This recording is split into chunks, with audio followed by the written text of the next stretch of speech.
পশ্চিমবঙ্গ পুলিশের 11,749টি পদের জন্য 10,03,363 জন কিন্তু অ্যাপ্লাই করেছে।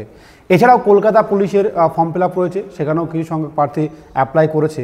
এই পরীক্ষাটি ঠিক এক্স্যাক্টলি কবে হবে এই কর্মসংস্থান পেপারের অনুযায়ী তোমরা অনেকে জেনে গেছো, কিন্তু এর আসল ফ্যাক্ট চেক কী করে হবে, এর সত্যতা কোথায় লুকিয়ে আছে, আজ কিছু প্রমাণ সহ লজিক্যালি যুক্তিবাদী আজকে আলোচনা করব। তাই আজকের আলোচনাটি যারা পশ্চিমবঙ্গ পুলিশ কলকাতা পুলিশের ফর্ম ফিল আপ করেছো বা প্রস্তুতি নিচ্ছ তাদের জন্য হতে চলেছে ভীষণ ভীষণ গুরুত্বপূর্ণ। তাই আলোচনাটি শুনবে, তুমি সব কিছু বুঝতে পারবে, তোমার মনের যে প্রশ্ন বা মনের মণিকোঠায় যে সমস্ত সমস্যা বা দুঃখ দুর্দশা আছে সেগুলো সমাধান পেয়ে যাবে আজকের এই ভিডিওতে। তো ভিডিওটি শুরু করার পূর্বে বলবো, তুমি যদি আমার ইউটিউব চ্যানেলে নতুন হয়ে থাকো চ্যানেলটিকে সাবস্ক্রাইব করো, বেল আইকনটি প্রেস করো। আর হ্যাঁ, তুমি কি চাইছো যে পশ্চিমবঙ্গ পুলিশ জন্য একটি চাকরি নিশ্চিত করতে চাও বা এসএসসিজিডিতে চাকরি নিশ্চিত করতে চাও, তাহলে অবশ্যই বলবো welcome to the IK study force academy.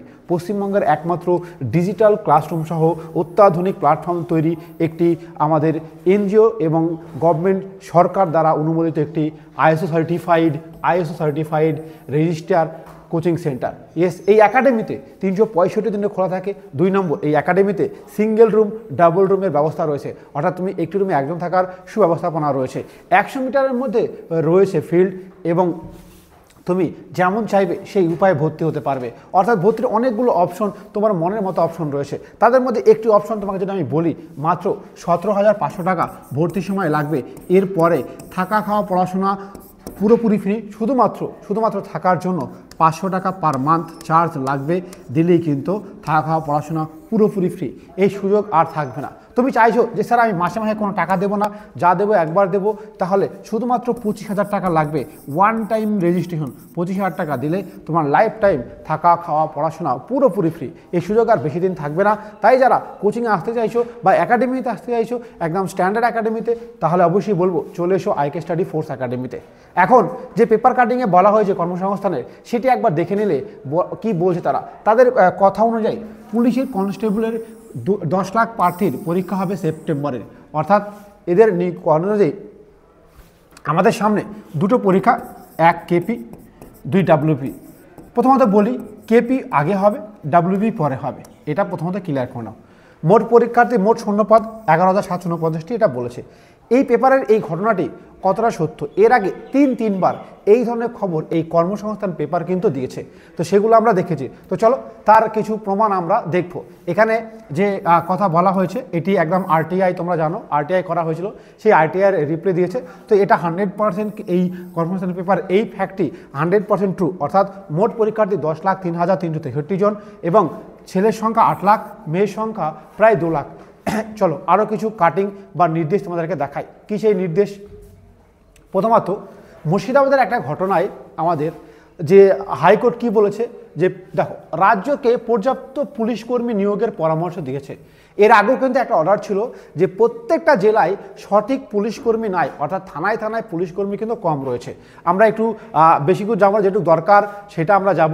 যে আইনজীবীর উদ্দেশ্যে বিচারপতি সৌমেন সেনের মন্তব্য, এখন সময় এসেছে পর্যাপ্ত পুলিশ কর্মী নিয়োগের, প্রতিটি জেলায় পুলিশ কর্মীর সংখ্যা অনেক কম। অর্থাৎ এই যে নিয়োগের আগে অর্ডার ছিল, অর্থাৎ পুলিশকর্মী নিয়োগ কিন্তু করতেই হবে। সেভাবে একদিকে যেমন কোর্টের বা সুপ্রিম কোর্ট থেকে শুরু করে হাইকোর্টের প্রেশার রয়েছে রাজ্যের ওপরে, তেমন প্রথম প্রমাণ এটা। দ্বিতীয় প্রমাণে আমরা যাব, দ্বিতীয় ফ্যাক্ট থেকে যাব যে কি দরকার। এই যে আজকের পেপার কাটিংয়ে তোমরা দেখেছো ওবিসি সমাধান সূত্র। কোথায় থেকে ওবিসি সমাধান সূত্র করেছে? এখন বর্তমানে বিভিন্ন কলেজে ভর্তি চলছে। এক তো বিশেষ করে জয়েন্ট এন্ট্রান্স থেকে শুরু করে বিভিন্ন কলেজে ভর্তি নিয়ে ভীষণ সমস্যা। এই সমস্যার সমাধানের দেখালেন একটি ওবিসি। কী লেখা আছে? ওবিসি জট খুলে গেল 2009-এর লিস্টের মেনে ভর্তি। আমরা একটু পড়ে নিলে ভালো হবে। রাজ্যের ওবিসি তালিকা নিয়ে জটিলতা, স্কুল কলেজে ভর্তি ঘিরে যখন উত্তরোত্তর উদ্বেগ বাড়ছে, ঠিক তখনই আশার আলো দেখালো কলকাতা হাইকোর্ট। ডিভিশন বেঞ্চের নির্দেশে বাতিল হয়েছে 2010 তারপর ওবিসি তালিকা। বুধবার বিচারপতি কৌশিক চন্দ্রের সিঙ্গেল বেঞ্চ রাজ্য স্বাস্থ্যবিজ্ঞান বিশ্ববিদ্যালয় আওতায় ভর্তি নিয়ে জটিলতা নিরসনে 2009-এর ওবিসি লিস্টকে মান্যতা দিলেন। অর্থাৎ এর মানে হচ্ছে যে 2009 সালে যে ওবিসি লিস্ট ছিল, সেই ওবিসি লিস্টে 66টি শ্রেণী বা কাস্ট ছিল সেই কাস্টকে মান্যতা দিয়ে 2010-এর রোস্টার হিসাবে বা 2009-এর ওবিসি লিস্ট হিসাবে তাদেরকে ভর্তি নিতে বলেছে একেবারে হাইকোর্ট। অর্থাৎ কোনো কলেজ ভাবতে পারছে না যে ওবিসি বাদ দেবো কি দেবো না, তাদের ভাবনার কিছু নেই, যে 2009-এর যে ওবিসি লিস্ট আছে সেই লিস্ট অনুযায়ী ভর্তি হবে। এবার 2009-এর লিস্টে তাহলে সংরক্ষণ কত % হবে? তো চলো পেপারটা আরেকবার দেখে নেব আমরা।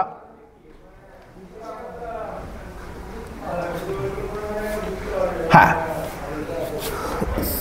সেই তালিকায় 66 অর্থাৎ 66টি শ্রেণী চিহ্নিত তারাই নিয়ম মতো সংরক্ষণের সুযোগ পাবে এবং সিঙ্গেল বে জানিয়েছে 1997 থেকে 2001-এ সরকারি বিজ্ঞপ্তি অনুযায়ী এই সংরক্ষণের হার ছিল 7%।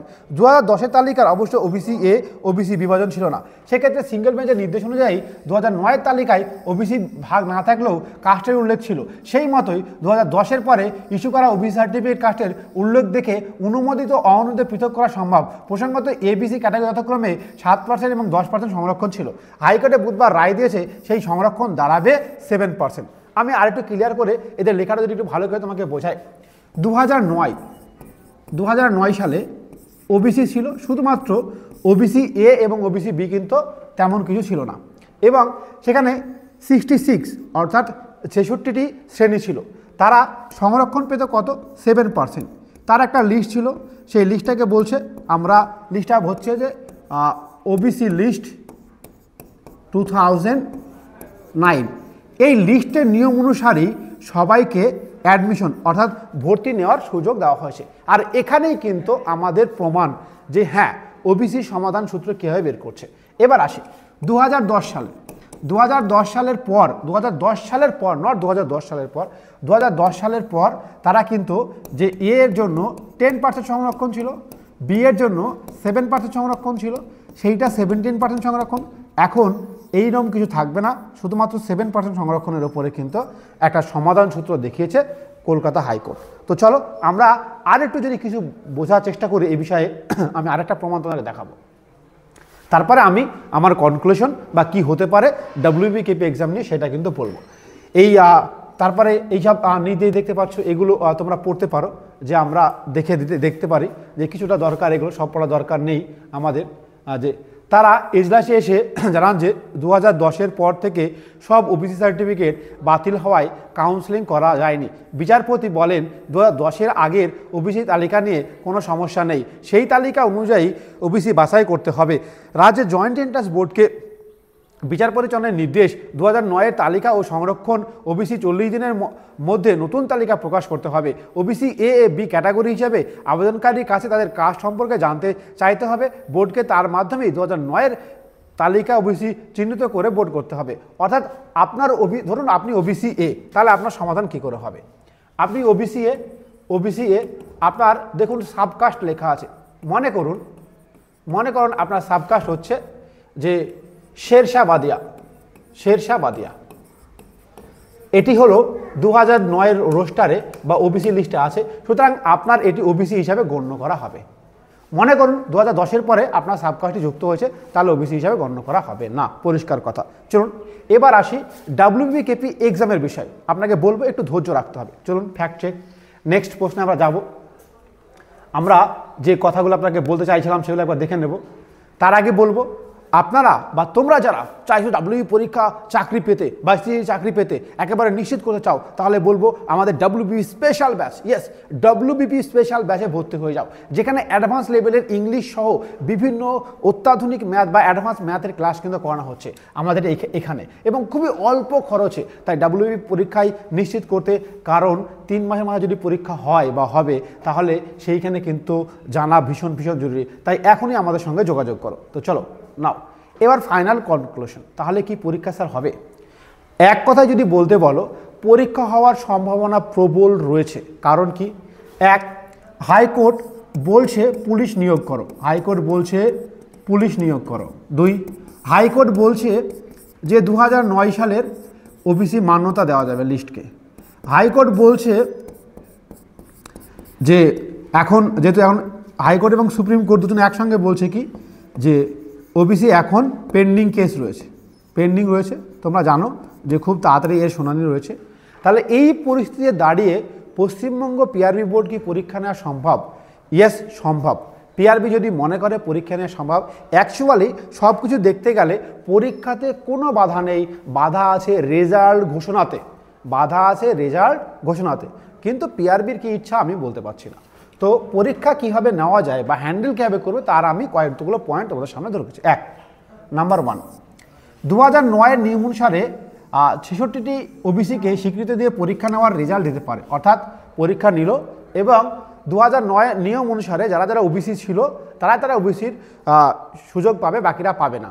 তাহলে সেই অনুযায়ী নিয়ম হলে কোনো সমস্যা নেই। 2, বর্তমানে পরীক্ষা নিল এবং সুপ্রিম কোর্টের ফাইনাল অপেক্ষা করলো, সেই অনুযায়ী ফলাফল ঘোষণা করলো। অর্থাৎ বর্তমানে তারা পরীক্ষা নিয়ে নিল পুজোর আগে এবং রেজাল্ট হোল্ডে রাখলো যতক্ষণ না আমাদের কোর্ট কেস সমাধান হয়। এবং আশা করব জুলাই মাসে কিন্তু কোর্ট কেসের সম্ভাবনা রয়েছে সমাধান হবার। হয়েছে। 3, এখন হাইকোর্ট বলেছে অনলাইন প্রসেসে কোনো এফেক্ট পড়বে না, অর্থাৎ অনগোয়িং প্রসেসে কিন্তু কোনো এফেক্ট পড়বে না, সুতরাং পরীক্ষা নিতেই পারে। এই নীতিকে ভরসা করে তারা পরীক্ষা নিতে পারে এবং রেজাল্ট কিন্তু যতক্ষণ না সুপ্রিম কোর্ট সমাধান করছে ততক্ষণ ওয়েট করতে পারে, অর্থাৎ 17% সংরক্ষণ নিতে পারে। এক মোদ্দা কথায় বলতে পারি, যদি পিআরবি মনে করে যে না আমরা 7% সংরক্ষণে এক্সাম নেব, তাহলে কোনো আইন তাকে বাধা দিতে পারবে না। পিআরবি যদি মনে করে যে না আমি 17% সংরক্ষণে পরীক্ষা নেব, তাহলে কিন্তু সুপ্রিম কোর্টের নিয়ম অনুসারে অপেক্ষা করতে হবে এবং ঘোষণা করবে। এবং সবথেকে বড় কথা, সম্ভাব্য জুলাই মাসের মধ্যেই কিন্তু তোমার ওবিসি কেসের যে সমাধান হওয়ার সম্ভাবনা রয়েছে, এটা তো বলা যায় না, সম্ভাবনা রয়েছে। তো আশা করব, তার মানে তুমি কী ভাববে, তোমার কি করা উচিত বর্তমানে? তোমাকে অবশ্যই বলবো তুমি নিশ্চিত ভেবে নাও, একেবারে 100% নিশ্চিতভাবে ভেবে নাও যে এক্সাম তোমার হবেই, অর্থাৎ কেপি ডাব্লিউপির এক্সাম কিন্তু পুজোর আগেই হতে চলেছে, হয়তো বা কেপি পুজোর আগে ডাব্লিউপি পুজোর পরে হতে পারে। ঠিক আছে, তো এই যে 3 মাস তোমার হাতে সময়, এই 3 মাস কিন্তু নিজেকে সব কিছু ত্যাগ করে আবার পড়াশোনা করো, রিস্টার্ট করো। ইয়েস, রিস্টার্ট করো, ঠিক আছে না? কারণ আমি জানি তোমরা সবাই পড়েছো, ভুলে গেছো, আবার পড়েছো, বিরক্ত বোধ করছো, কিন্তু বিশ্বাস করো সৈনিক কখনোই একটা যুদ্ধ করে হাঁপিয়ে যায় না। প্রয়োজনে যুদ্ধের পর করে যতক্ষণ না সে বিজিত হয় বা জিতে ফিরে বা সফলতা লাভ করে। তাই তুমি পড়াশোনা করেছো, চাকরি পাওনি, সুতরাং তোমাকে বারবার রিস্টার্ট করতে হবে। আর এই রিস্টার্টে আইকে স্টাডির যদি সাহায্য নিতে চাও বা সহযোগী হিসাবে নিতে চাও, তোমাকে আমি অবশ্যই এই তোমার স্বপ্ন পূরণে সাহায্য করব খুবই অল্প খরচের মাধ্যমে। তাহলে আমাদের এই ফোন নম্বরে যোগাযোগ করো। তাই সব কিছু ত্যাগ করে এখন থেকে 10 থেকে 12 ঘন্টা মিনিমাম পড়াশোনা শুরু করো এবং ইংরেজিকে ভুল করে ভয় করলে হবে না, অল্প নম্বর থাকলেও 20 কিন্তু বেশি। তো যাই হোক, জয় হিন্দ দোস্ত। ভিডিওটি শেয়ার করতে ভুলবে না। আমার ভিডিওটি কেমন লাগলো, তোমার লজিক্যাল মতামত, যুক্তিবাদী মতামত কমেন্ট সেকশনে জানাও।